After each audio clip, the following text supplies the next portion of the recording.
My book is The Door Opened, 1980s China, and it's really been about showing how I grew into the photographer I became, how my relationship with China was founded at a time of enormous positivity and experimentation and dropping of inhibitions and a general, like I mentioned, a general sort of sense of goodwill between the people of China, which had been relatively cut off, and the rest of the world.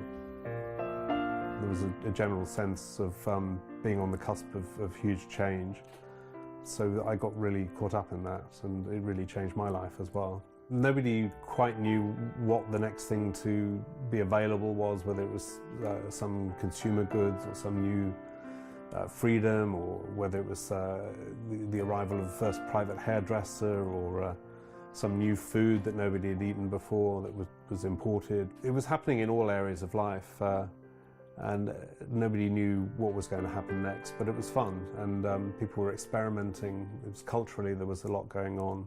People were changing the way they dressed.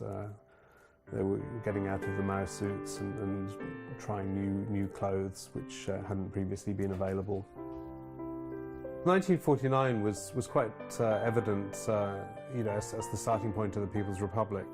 Yes, there were still big red billboards with slogans on major intersections. At May Day or October 1st, they'd put up portraits of Marx, Engels, and also Stalin the first year or two that I was there. But at the same time, things were starting to change. The big red billboards were competing for attention with advertising for the first time. China was a very young country at that time. I was 20 when I first came to China, and I believe the average age, or median age, was 25, so half of the population was under 25. And these were the people that were really pushing in all directions to make change possible. So I felt that I was, in my peer group, similar age people were really empowered, and that was very exciting. It was very much the spirit of the time. There were a lot of young people in particular who were able for the first time to choose the jobs that they did, and they often decided to go in some quite untested waters.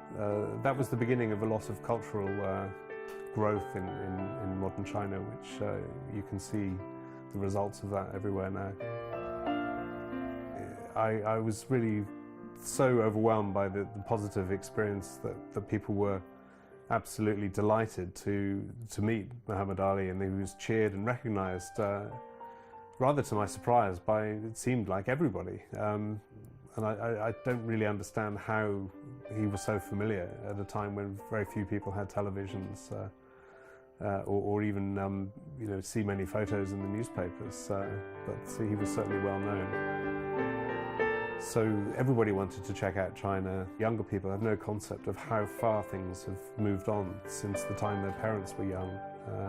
And that, I suppose, was one of the main motives for me to make this book, was to show that in recent living memory, a very different China existed, and really set the roots for a period of unprecedented growth that's changed the country and the world.